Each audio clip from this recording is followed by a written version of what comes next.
नमस्कार बच्चों, स्वागत है आपका हमारे YouTube चैनल पर।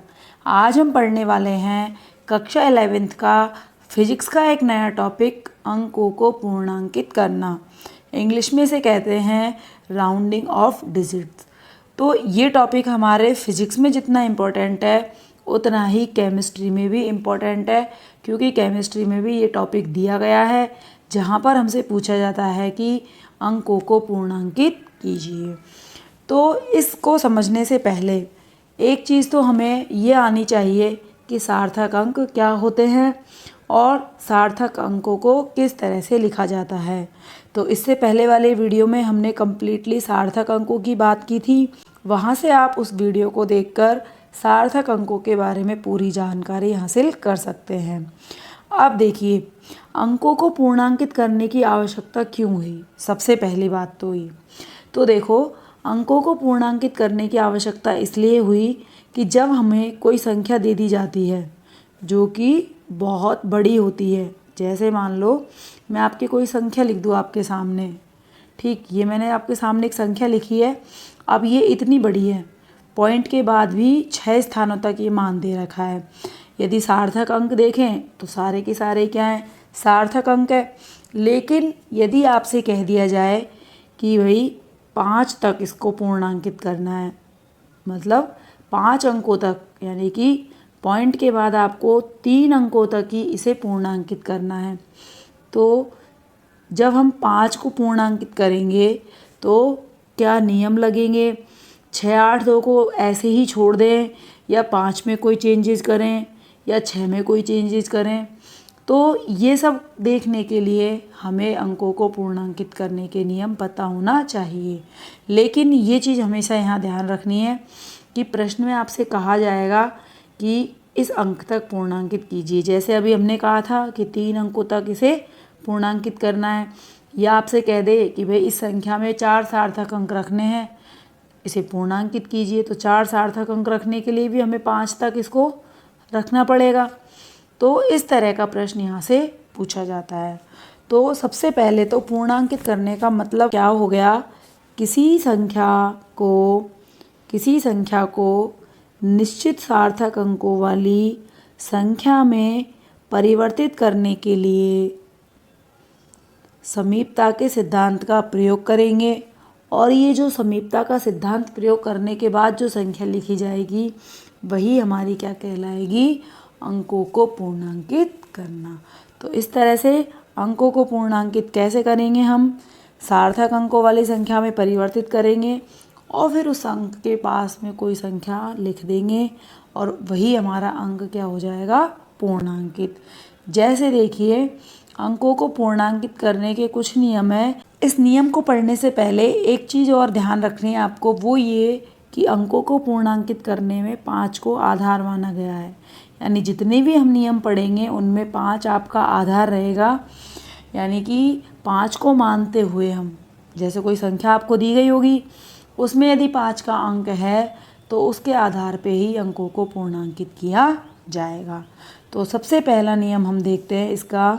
सबसे पहला नियम है कि जिस अंक को हमें पूर्णांकित करना होता है, यदि उससे अगला अंक 5 हो, क्या हो, उससे अगला अंक 5 हो या 5 से अधिक हो, तो जिस अंक को पूर्णांकित किया जाना है उसमें 1 जोड़ देते हैं। देखिए कैसे, क्या कह रहे हैं हम कि जिस अंक को हमें पूर्णांकित करना है, जैसे मान लो हमें संख्या दे दी 365, ठीक है।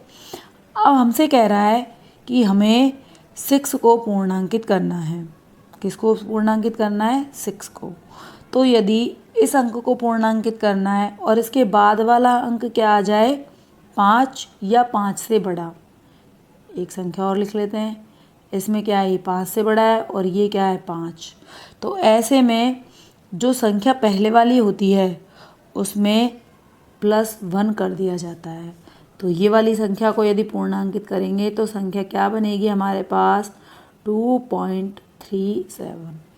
ये वाली संख्या बनेगी 2.37, ठीक।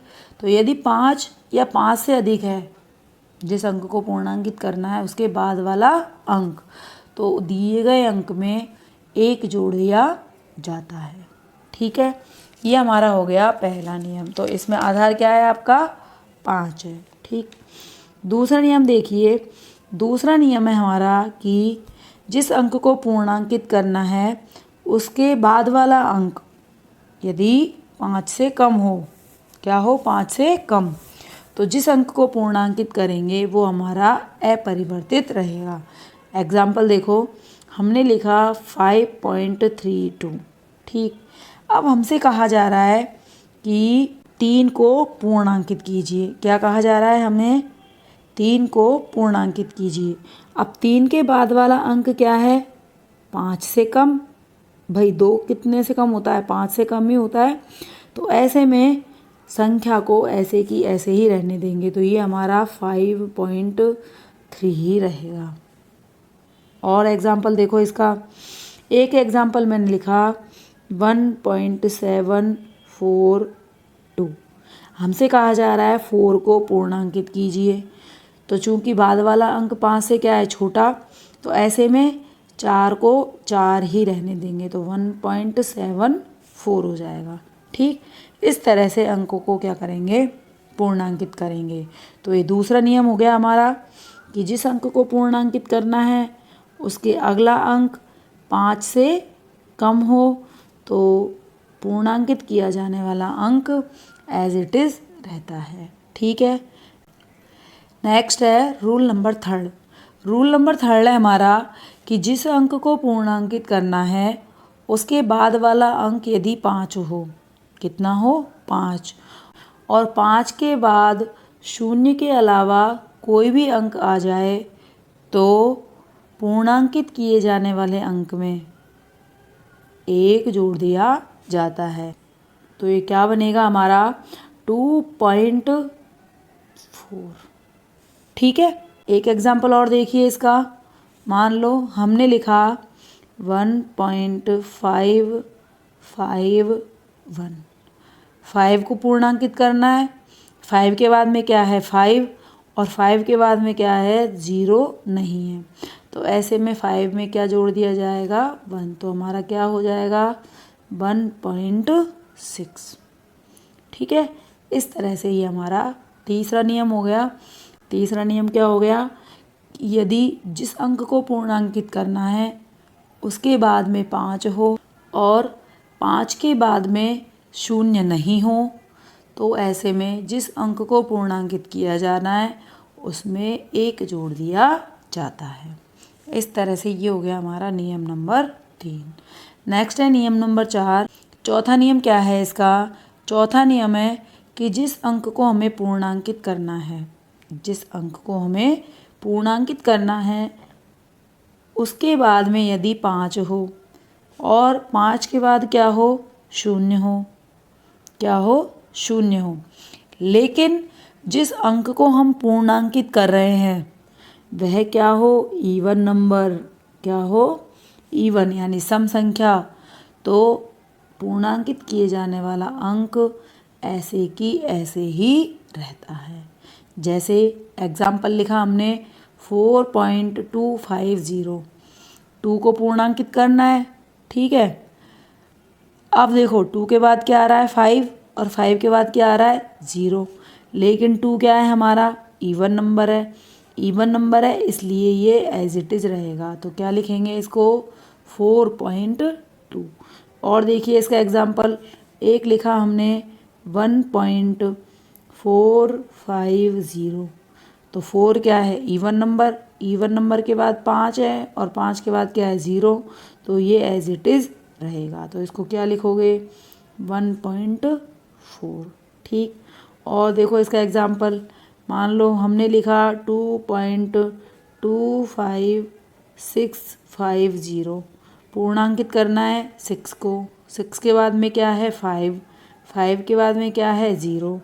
ऐसे में 6 ऐसे की ऐसे ही रहेगा। तो संख्या क्या रहेगी हमारी? 256। इस तरह से ये हो गया हमारा रूल नंबर 4। नेक्स्ट है रूल नंबर 5। रूल नंबर 5 क्या कहता है? इसके अनुसार होता है कि जिस अंक को हमें पूर्णांकित करना है, जो अंक हमें दिया गया है उसे पूर्णांकित करना है, उसके बाद यदि 5 आ जाए और 5 के बाद में क्या हो 0, ठीक। लेकिन जो अंक जिसे पूर्णांकित करना है वो हमारा क्या हो विषम संख्या यानी ऑड नंबर, यानी 1, 3, 5, 7, 9 ऐसे। तो ऐसे में इस अंक में 1 जोड़ दिया जाएगा। तो ये संख्या क्या हो जाएगी हमारी 2.4। जैसे देखो और एग्जाम्पल देखते हैं इसके। जैसे मैंने लिखा 2.750, पूर्णांकित करना है 7 को। 7 के बाद चेक करो 5 है, 5 के बाद चेक करो 0 है। 7 क्या है हमारा ऑड नंबर, विषम संख्या है, तो इसमें क्या जोड़ देंगे 1। तो हमारी संख्या क्या बन जाएगी 2.8। ठीक है, इस तरह से ये हमारा पूर्णांकित करने का 5वां नियम हो गया। तो ये 5 नियम है, ये हमें ऐसे की ऐसे ही ध्यान में रखने हैं ताकि हमें अंकों को पूर्णांकित करने में कोई भी प्रॉब्लम नहीं हो। जैसे देखिए एक एग्ज़ाम्पल बताती हूँ मैं आपको। एग्ज़ाम्पल देखो, हमने लिखा कि 3.1759203, ठीक। अब हमसे कहा गया है कि इसको 3 सार्थक अंकों तक लिखो और पूर्णांकित करो। क्या कहा गया है कि इस संख्या को 3 सार्थक अंकों तक लिखना है और इसको क्या करना है पूर्णांकित भी करना है, ठीक। तो 2 काम करने हैं, सार्थक अंकों में लिखना है और पूर्णांकित करना है। तो देखो 1 2 3, ये तो 3 अंक हो गए, तो यहाँ तक तो हमें संख्या लिखनी है। अब पूर्णांकित किसको करेंगे 7 को। 7 के बाद चेक करो क्या है 5, 5 के बाद चेक करो 0 नहीं है। 5 के बाद यदि हम चेक कर रहे हैं तो 0 नहीं है, और जब 0 नहीं होती है तो पूर्णांकित किए जाने वाले अंक में क्या जोड़ दिया जाता है 1। तो ये हमारा क्या बनेगा 3.18। ठीक है, समझ में आ गया क्या बन गया ये 3.18। और बताते हैं एग्जाम्पल। चलो एक एग्जाम्पल और देखते हैं। देखो नेक्स्ट एग्जाम्पल हमने लिखा, हमें दिया गया है 111.632043, ठीक। हमसे कहा गया है कि इसको 4 सार्थक अंकों में लिखिए। कितने अंकों में 4 सार्थक अंकों में लिखिए। तो देखो 4 सार्थक अंकों में लिखेंगे तो पूरे सार्थक अंक है, तो ये यहाँ तक हो गए। तो अगर केवल सार्थक अंकों में पूछा जाता तो हम ये लिख देते 4 सार्थक अंकों में, लेकिन ये हमसे कह रहा है पूर्णांकित भी करो।